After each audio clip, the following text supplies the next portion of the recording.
Thank you all for joining us here tonight. My name is Macy Waddle, and it's my pleasure to serve as student body president here at the University of Louisville and as a senior McConnell Scholar. Before we begin, I would like to invite you to join me for a moment of silence to honor those affected by the recent plane crash of UPS Flight 2976.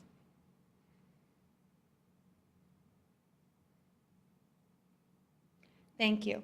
And thank you to those joining us here tonight and those joining us online. Tonight, we are exploring a figure that is a little different from our typical McConnell Center subjects. Tonight, we will be learning about Louisville's own gonzo journalist, Hunter S. Thompson. Our speaker, who will introduce us to the life and work of Thompson, is Dr. Kevin J. Hayes. Born and raised in Toledo, Ohio, Dr. Hayes spent his 20s living the life of a self-proclaimed bike bum. But eventually, he went to graduate school at the University of Delaware, graduating with his PhD in English. After graduation, he became a professor at the University of Central Oklahoma. In 2015, he retired and moved home to Toledo, where he keeps busy reading, writing, and riding his bicycle. Dr. Hayes has published numerous books in his career, and tonight, Dr. Hayes will be speaking on the story of Hunter S. Thompson, The Good Life Gone Awry. Please join me in welcoming Dr. Hayes.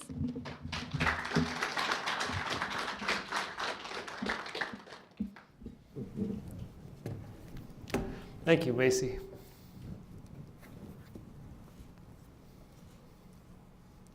Shortly after my book came out, I did a couple interviews online, and both of the interviewers asked me the same question to start off with. And what they asked me was, how did you get interested in Hunter S. Thompson? And the answer is, I first started reading him in about 1981. And I graduated from college in 1981. Now, that's not a mere coincidence, but after I got my bachelor's degree, I just felt such a sense of relief. I got a little tired of reading.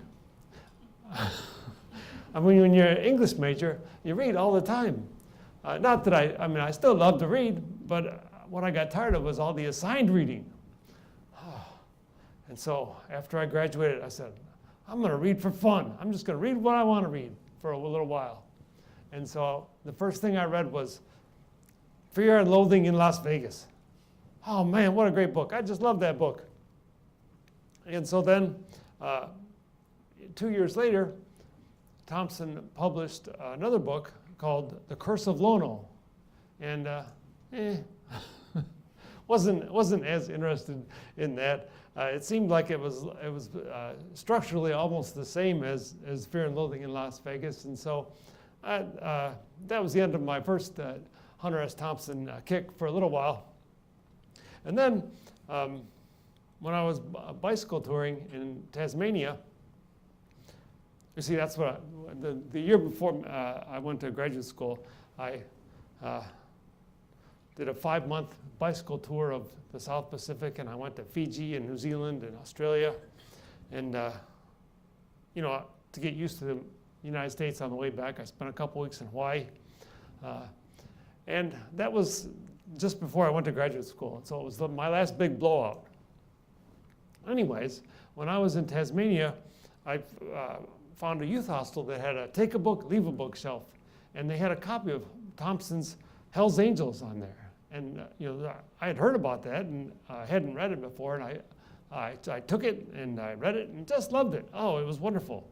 And so now I had 2 books that I just loved that Hunter Thompson wrote, Fear and Loathing in Las Vegas and Hell's Angels.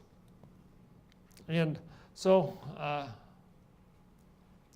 I went to graduate school after I came back from Australia, and then spent 4 more years reading and reading and reading. Oh man, I was so burnt out after graduate school, getting my PhD in English. I didn't do any pleasure reading for a couple of years after that, I don't think. But eventually I came back to Hunter Thompson. And one thing that brought me back was this little book that I wrote. This came out in 2012. It's called A Journey Through American Literature. Now, the reason why I mentioned Thompson in this book is because my first chapter is on great opening sentences in American literature. And so, naturally, I include the opening sentence of Fear and Loathing in Las Vegas. And so I'll repeat it right now. We were somewhere around Barstow on the edge of the desert when the drugs began to take hold. What a great opening sentence. And it fits in so well with all the other American literature, the whole history of American literature, I just thought. And so I made it part of the great opening sentences in my first chapter of my book. And so this is what got me thinking about Hunter Thompson again after several years of not thinking about him. And so I started writing this book as part of the series that's published by the University of South Carolina Press called Understanding Contemporary American Literature. And this just came out in May of this year. And so what I thought I would do today is just to give you a little sample of Hunter Thompson's writings and talk a little bit more about his life and his work. And it's not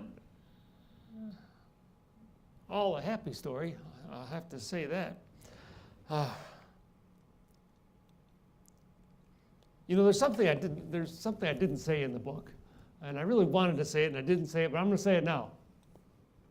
And I think that Hunter Thompson's literary career is one of the, should I say this? It's okay, I'm going to say it. One of the greatest wastes of natural talent in American literature. Oh my God, he was so talented. He had such going for him, just natural ability. I have seldom read few authors who had such extraordinary natural ability. And you know, just too many drugs, too much drinking, and too lazy, and too willing to skate on his early reputation. Well, I'm getting to the end of the story already, and I don't want to do that. Let's look at those early years when he was so good. Well, he was born in Louisville, 1937, July 18th, 1937. Lived in, what was it, Cherokee Hills, Cherokee something. I'm sure you all know it. Cherokee Park was one of his big hangouts. And in fact, when he was in high school, he and some buddies, they went up to Cherokee Park and they robbed a couple who was necking out there. Is there still Lover's Lane in Cherokee Park? Yes. Okay. But anyway, so they got caught after they robbed this couple, and then the two other guys who had good lawyers, and they got off, but Thompson, who had been arrested many times for stealing liquor and stuff like that, and so he was sent to jail, and so he was in jail for a while, and then he got out early, and after he got out, he decided to join the Air Force. He didn't want to stick around Louisville because he thought sure they were going to send him back to jail, and so he joined the Air Force. And it was really turned out to be a great move on his part. Not at first, because at first he got trained as an electrician, and he was, you know, after his basic training, then he got sent to an air base in Florida, and you know he first started working as an electrician at the air base in Florida, and then he got an opportunity to work for the base newspaper. And this is what really changed his life. It was really the first time he'd done any kind of professional writing, and he just loved it. And so the first quotation from him that I want to read today is from something he wrote to his buddy after he had first started writing for the Command Courier, which is the name of the base newspaper. And he wrote to his friend, "From now on, when I appear somewhere with a pencil in my hand and a gleam in my eye, people will quiver in their shoes and sweat freely. This is the finest thing that could have happened. I now have thousands of readers and official sanction of the base commander. Move over, Winchell. HST has emerged from obscurity to jab at the world for a while." Jesus, what fun. And so it's really exciting to see that, you know, someone who's realized what they want to do with life. They want to be a writer. They want to be a journalist. And it's really exciting to hear that enthusiasm come through in his early writings. Now, Thompson was a great letter writer as well. And after you've read Fear and Loathing in Las Vegas, and after you've read Hell's Angels, if you want to read a third book, what I would recommend is to read the first volume of his letters, because that's where he really shines in some of his earliest writings. Something that he did in his writings is he was more experimental in his personal letters than he was in his journalism. I mean, for a long time, he tried to be a serious journalist, and he was a journalist for many years before he caught on to the gonzo style that he invented. But you can see little glimpses of the gonzo style in his early correspondence.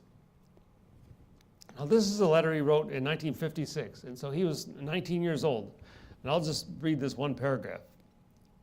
And he's writing to an old high school friend.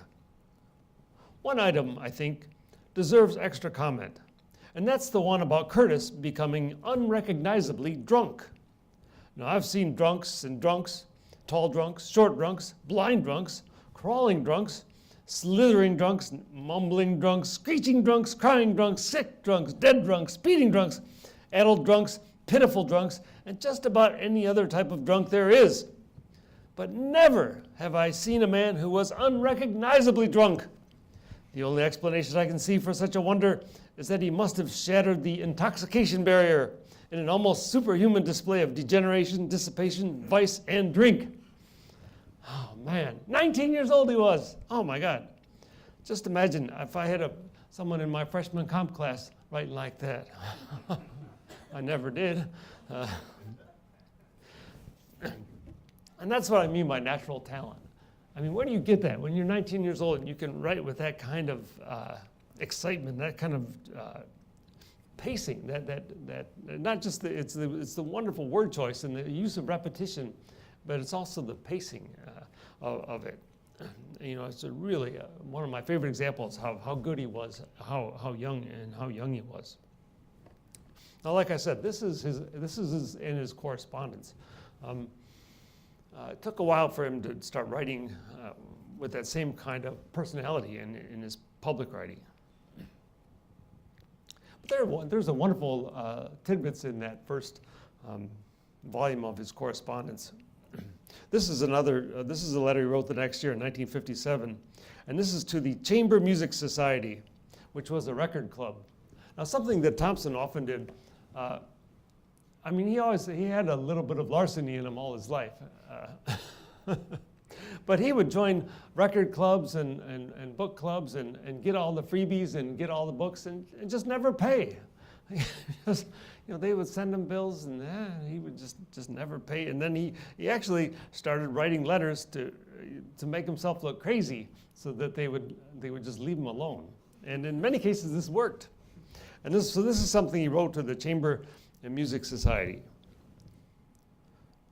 This astounding implication that my professional honesty is in question has thrown me into a state of extreme mental anguish and has caused my guardian to initiate proceedings to place me once again in the narcotics sanitarium, which was my home for the last 5 horrible years. So that's what he wrote to get out of paying for his Chamber Music Society record club. Now that's another example of what I call the extravagant fictions that he put into his correspondence. And here's another one. He wrote to an old high school girlfriend who had spurned him. And another example of one of his extravagant fictions in his correspondence. He said, "The throbbing pain of this ghastly rejection had begun to subside last week when I was set upon by a pack of lesbians and bludgeoned half to death. As a result of these 2 disasters, my faith in women has been set back an untold number of years, and my once cheerful disposition has become as foul as rancid butter." Okay, so he's still in the Air Force at this time, but he eventually, in November 8th, in 1957, is honorably discharged. Now, he had signed up for it. He was supposed to serve 4 years, but he started getting more and more crazy. Writing things for his newspaper articles that were borderline inappropriate, and the Air Force really just didn't know what to do with him. So they just gave him an honorable discharge and got rid of him. And so, after that, then what is he going to do with his life? He wants to write. He wants to do that. Now that he's had his taste of journalism, he wants to become a journalist. And so he has some journalistic experiences. Goes to one place he went to was in upstate New York. There was a newspaper up there, and they had some really good writers there. And he just couldn't fit in. Just the idea of something he could never do is hold down a regular job, regular journalism job. He knew pretty early on in his career that he had to become a freelancer. That was the only way possible that he could be a journalist and do the kind of journalism that he wanted to do.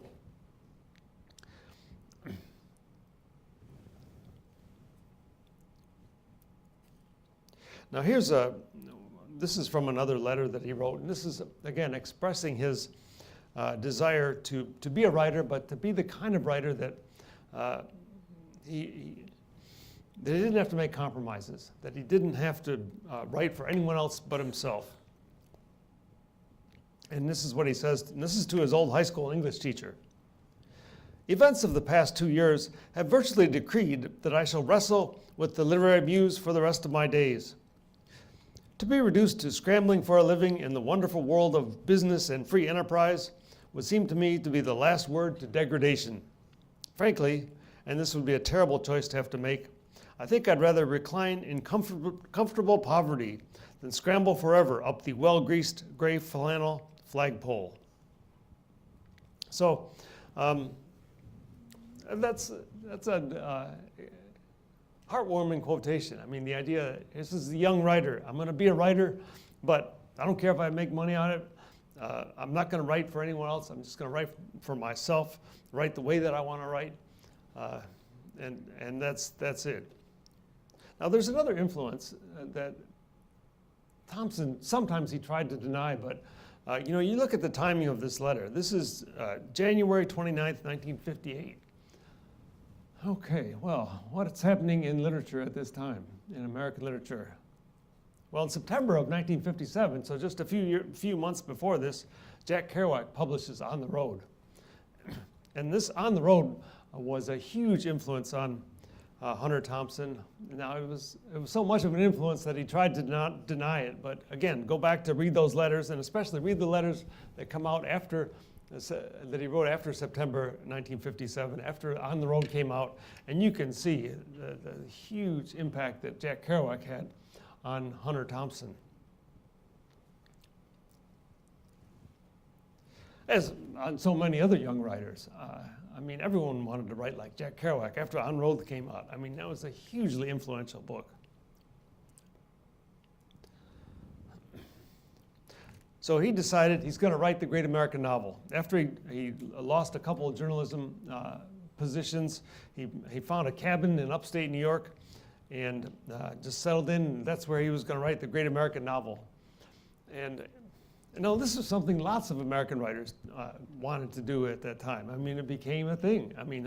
And probably still is. How many writer friends do you have, or wannabe writers, who say, I'm going to write the great American novel? Oh, you know what? I just thought of something else. After this book came out, Journey Through American Literature, I don't mean to keep hyping my own book, but actually, yes, I do.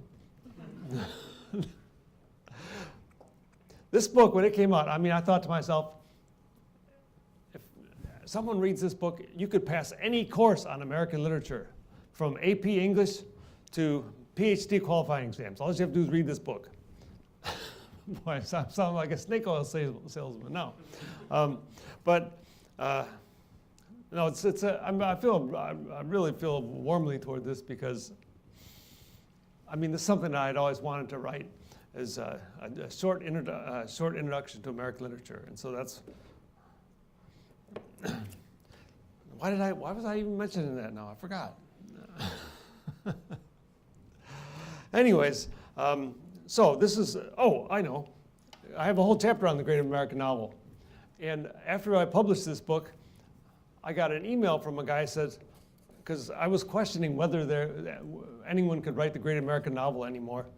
And a guy wrote to me and he said, yes, someone can still write the Great American Novel because I wrote it. And he published, it was a self-published ebook, and he sent me a copy of it, or texted me, or whatever you did. Great American Novel it wasn't. So, but this is still a thing, and people still have ambitions to write the Great American Novel. But he wrote some short stories and then couldn't get those published. He never could get the novel together at that time. And so it was back to journalism. And so he went, worked in Puerto Rico for a while as a journalist. And then moved out to California and did some freelance journalism in San Francisco, but could never really settle into a journalism career that fit in with the way other people were doing journalism.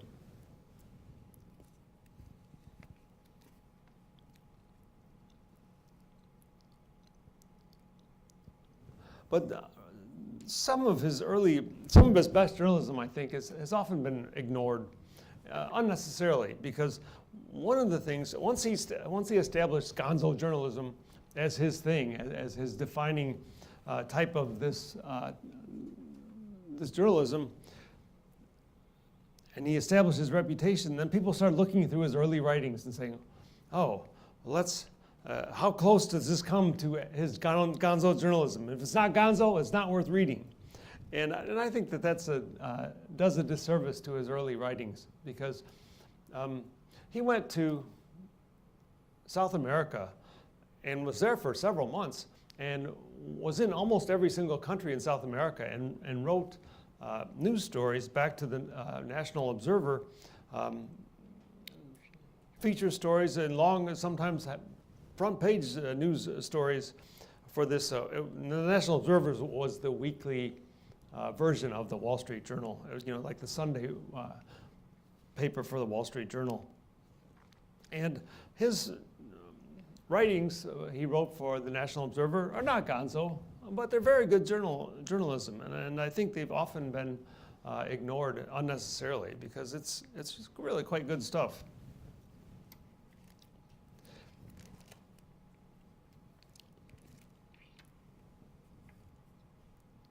Eventually, he ended up in California and living at Big Sur, and he and his wife Sandy got a job as caretakers at this big estate out in Big Sur, and so it was kind of a nice place to write. Now, this was after he came back from Puerto Rico, and so he started writing a new novel, and the first one he tried to write was set in Louisville, but that didn't work. So he tried to write one set in Puerto Rico. And he worked on it, and and it really, he never could quite get it the way that he wanted it. And he eventually, he thought the ideal novel, length of a novel was about the same length as The Great Gatsby. In fact, The Great Gatsby was, he thought, the greatest novel in American literature. And it was really a burden on him, I think, because he loved The Great Gatsby so much and he admired it so much that he always kept trying to write like The Great Gatsby. And he could never quite do it. He always, even though he established his reputation as a journalist, writing quasi-fiction, quasi-nonfiction, he still always had this urge in the back of his mind to write a novel like The Great Gatsby.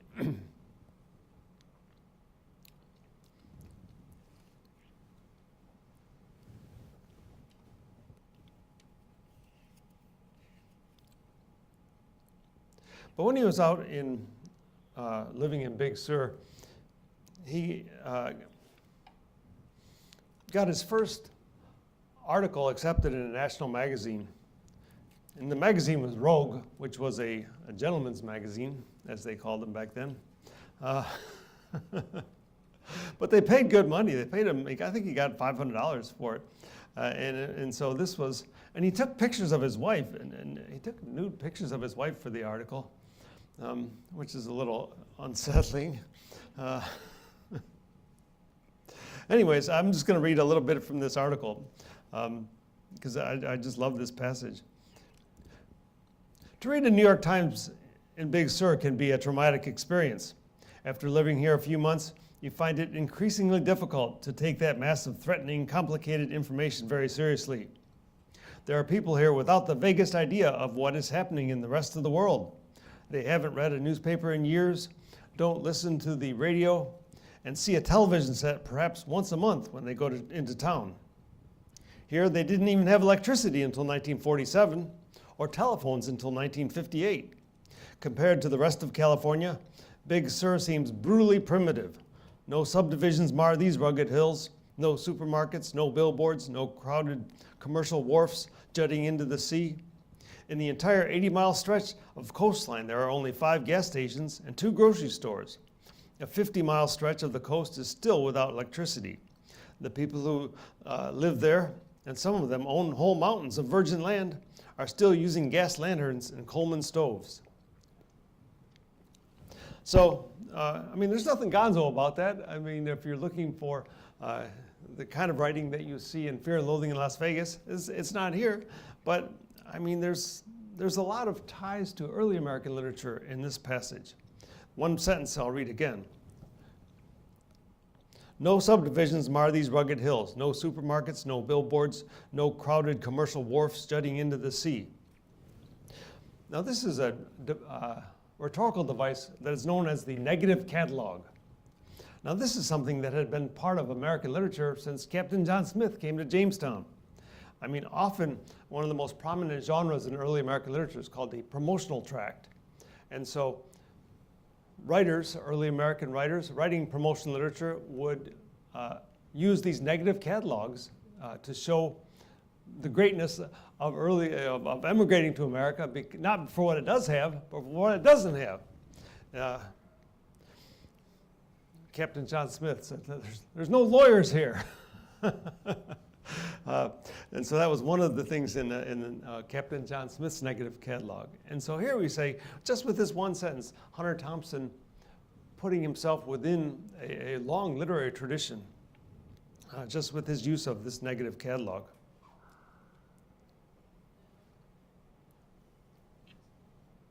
There was a book out a couple years ago that was talking about Hunter Thompson as a California writer, and he should be recognized as a California writer, and that's something I disagree with. I think he's much more in the Southern literary tradition, and that's something that I argue in my book. Well, let's see what else we got here. Now this is another piece of his early journalism, and this is something that after he came back from California, so he's still working on trying to write the great American novel. He got booted out of California, mainly because of that article in Rogue magazine. All those people who live in Big Sur, they like their privacy. They don't want to be featured in an article in Rogue magazine. And so they were really upset about that. And especially his landlord, the one who had hired him to be the caretaker at this estate, didn't like that either. And so she fired him. And so he moved back to Kentucky for a while. And he did one feature story about mountain music. And so I'll just read a little excerpt from that. 10 years ago, they flocked to this place like pilgrims in the shrine, not just from the nearby bluegrass towns, but from all over the nation. They came for the country music and the all-day sings and to get a look at the old Kentucky barn dance they'd heard so often on their radios at home. It got so big that 15,000 people showed up one summer Saturday night, and a national magazine sent down a team of cameras to record the scene for posterity. Now perhaps 150 will show up. They come down from Berea and Crab Orchard and Preachersville and places like Egypt and Shoulder Blade across the mountains. Not many from out of state. not even to justify using the barn, which is closed until spring, when the crowds will pick up again. The one thing I like about that passage is the way that Thompson uses Kentucky geography as like found art. I mean, just listen to those wonderful names of those towns. They come down from Berea and Crab Orchard and Preachersville and places like Egypt and Shoulderblade across the mountains. Are those all real towns? I think so. I think they are. I didn't look them all up on the Kentucky map, but I think they really are. And so here is Thompson using his own backyard to write this wonderful feature story about bluegrass music.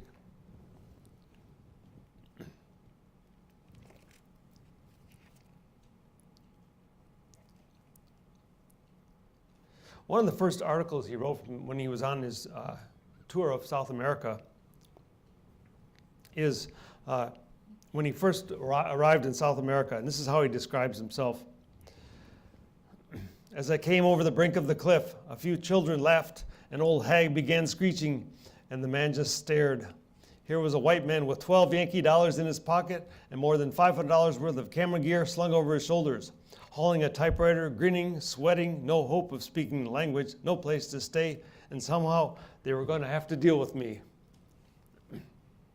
Another wonderful passage, and something that reminds me of, is Herman Melville in his book Typee, when he first arrives in the Marquesas and comes over the mountain and then sees the first villagers there, and it's extraordinarily similar to Melville's passage. And so I don't know that Thompson had read Typee at this point in his life, but I mean, there's definitely a continuity in American literature from Herman Melville's experience and Hunter S. Thompson's experience here.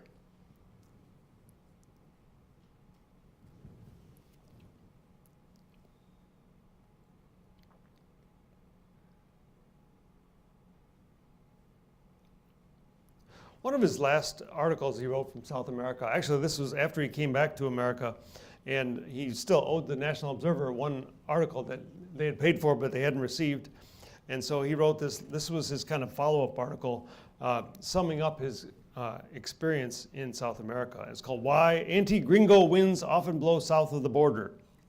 And this article begins, one of my most vivid memories of South America is that of a man with a golf club, a 5-iron if memory serves, driving golf balls off a penthouse terrace in Cali, Colombia. He was a tall Britisher and had what the British call a stylish pot instead of a waistline. Beside him on a small patio table was a long gin and tonic, which he refilled from time to time at the nearby bar. And then skip ahead to the last paragraph in that article. Now, looking back on that man with the golf club, it is easy to see him as a fool and a beast. But I recall quite well how normal it seemed at the time, and how surprised I would have been if any of the dozen people on the terrace had jumped up to protest. So that's about the last article that Thompson wrote about South America, and just a wonderful set of articles that they're hard to find. I mean, you have he included some of them, some of the best ones in one of his anthologies, but many of them have not been reprinted since they first appeared in the National Observer.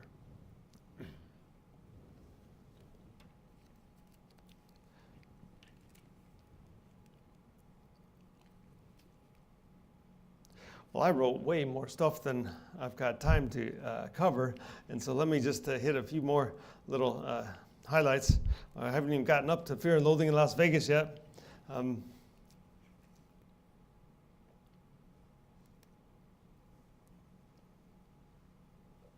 Kennedy's assassination was a big had a big impact on Hunter Thompson. This is the day of the Kennedy assassination. He wrote to his friend, "There is no human being within 500 miles to whom I can communicate anything, much less the fear and loathing that is on me after today's murder. God knows I might go mad for lack of talk. I become like a psychotic sphinx. I want to kill because I can't talk." And there's not many other statements that from that day, from the day Kennedy was assassinated, that have that kind of express that kind of power. I mean, it was shattering to him. I mean, he had up till this point was committed. It was okay. I'm going to do it. I'm still going to write that great American novel. But with the Kennedy assassination, it was nope. It's back to journalism. I got to work this out. I got to understand how this could happen. I've got to really delve into the politics and look at what's going on. And so it really helped to rededicate himself to trying to be a journalist.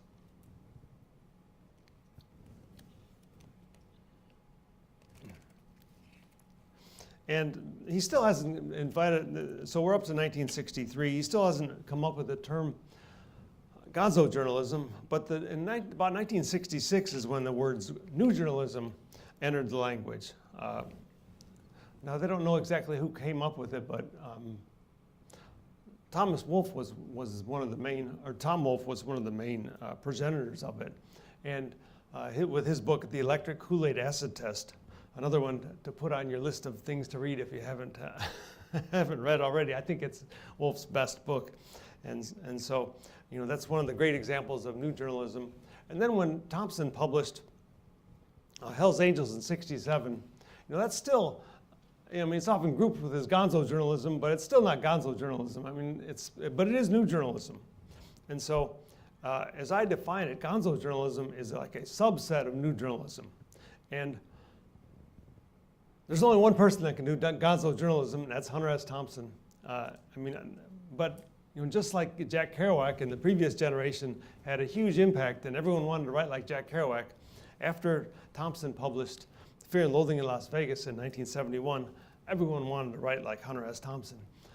And if you talk to editors, newspaper editors, so many of them got articles from writers, freelancers trying to pitch, I want to do a gonzo-like story about, but they couldn't do it.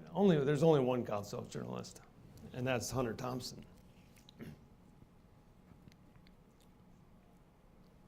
So, kind of skipping ahead, but in Hell's Angels, one of the things, when he was reflecting on that book many years later, this is what he said. This subject was so strange that for the first time in any kind of journalism, I could have the kind of fun with writing that I had had in the past with fiction. I could bring the same kind of intensity and have the same kind of involvement with what I was writing about, because there were characters so weird that I couldn't even make them up. I'd never seen people this strange. In a way, it was like having a novel handed to you with the characters already developed. And that's really a fun quote, because here we see him trying to, realizing how he can go beyond the novel. He doesn't have to write the great American novel anymore. He can write a kind of humorous expose about these weird characters he met when he was hanging with the Hells Angels. Now, it became part of the new journalism modus operandi is to immerse yourself with these characters and become a part of their world. And you had to spend a long time with them just to be able to capture their language and understand their outlook.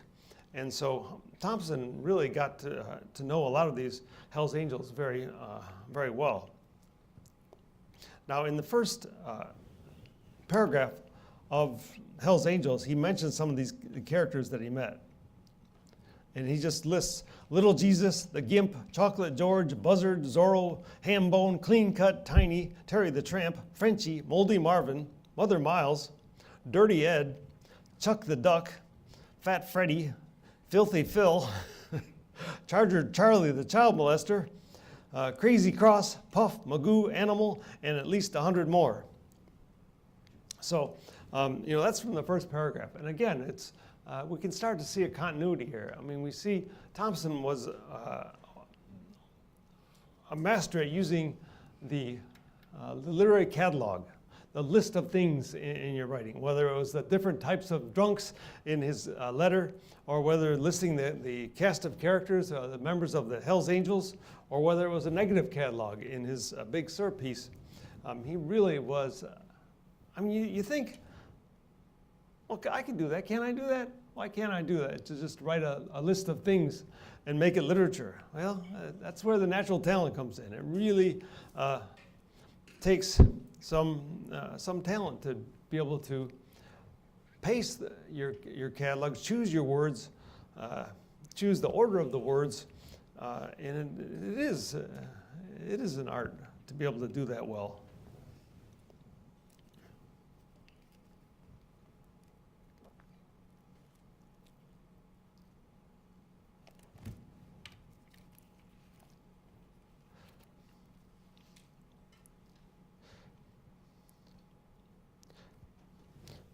Now, Macy, do you want to start doing some questions? I think we've got just a few minutes left, and so we could do that now. Yeah, absolutely. We'll go ahead and open up to questions from the audience. Feel free to raise your hand and I'll come by with the mic. Hi, thank you so much for coming. My name is Tom Kurtz. I'm a junior scholar. My question is, you mentioned the first novel he tried to work on, and it was set in Louisville, Kentucky. Just wondering, do we have much info on what that story was supposed to be about or what that novel was supposed to be? Well, in 1990, he published a collection of some of his previously unpublished writings, and it was called Songs of the Doomed. And he's got 3 excerpts from his novels that he had started and had never finished. One is the Louisville one, and there's not much in it. In fact, I think it's actually set in Nashville, but then it starts to put in some Louisville locations in it, and so he didn't quite. I mean, he was trying to write something that was from his personal experience, but then set it somewhere else. But then we start to have, we'll have Cherokee Park in Nashville. So he didn't quite get all those details figured out. Now, the Rum Diary, which is the Puerto Rico novel that he had been working on for a long time, there's also an excerpt of the Rum Diary in the Songs of the Doomed. Now, he would eventually publish that, but it's, when he was finished writing it, it was like 1,000 pages long. And then the version that was published many years later is just a small fraction of that. It's about 200 pages long. And so he never did. He was not the one who cut it down. That was just the editors at the publisher that were the ones that cut it down.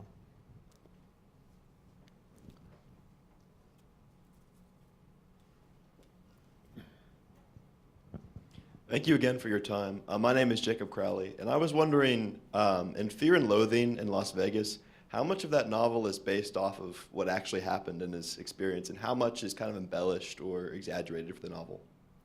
Okay, well, first, I wouldn't call it a novel, and Thompson wouldn't either. I mean, when people tried to call it a novel, then he got upset about that. When I first read it, I thought it was pretty much all fiction. But now that I've learned about his life, it's pretty much all true. I mean, there are certainly some exaggerations, like the part about the adrenochrome. But I think that it's mostly true, but embellished, but mostly true.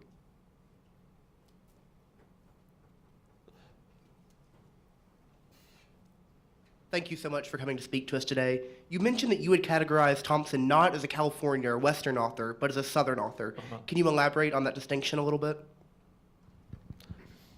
Yeah, I mean, one of the things, I mentioned the connection with the similarity between Captain John Smith writing promotion literature and then Thompson writing about Big Sur, using the same kind of rhetorical tropes as the early American promotion writers used.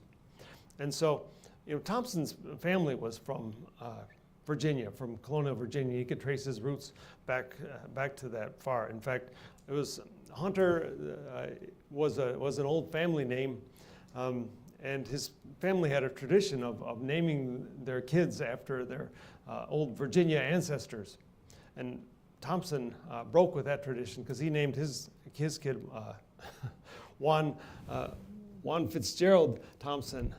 So a nod to JFK. There's another indication of how influential JFK was on him, but also another reference to Great Gatsby, F. Scott Fitzgerald. But in terms of his humor, I think he's has a lot of ties to the humorists of the Old Southwest. There was a group of 19th century humorists from Georgia to Alabama to Arkansas that wrote the very funny stories, but also stories that kind of cross boundaries between fiction and truth. And so I see a lot of similarities between Thompson and those writers. I see similarities between Thompson and Poe. I mean, Thompson references Poe many times, but also the dark humor is also a part of Poe's writing as well. And so I think we can make many connections between Thompson's writing and other Southern authors, from Captain John Smith to Thomas Banks Thorpe, who was one of the humorists of the Old Southwest, to Poe, and even to modern times, to Faulkner. We have time for one final question. Hi, my name is Jillian. I'm a junior scholar. Thanks again for being here. You mentioned the idea of the great American novel and how writers have been trying for years to accomplish this, but have never quite met that. Do you think that there are any books that kind of come close to deserving of that feat? Well, Moby Dick, of course. Greatest book in the history of the world. No, I'm serious. I mean, don't laugh at that. I mean, I'm dead serious about that one. Now, I think in terms of in recent decades, this is 60 years old, but Ken Kesey's book, Sometimes a Great Notion, is brilliant. I think that's just one of the best novels in the past 60 years. It's hard and long, but brilliant. Thank you, Dr. Hayes, for coming to share with us today. I really enjoyed your lecture. Could we please give it up one time for Dr. Hayes? Thank you all so much for joining us here at the McConnell Center today, and thank you guys for joining online.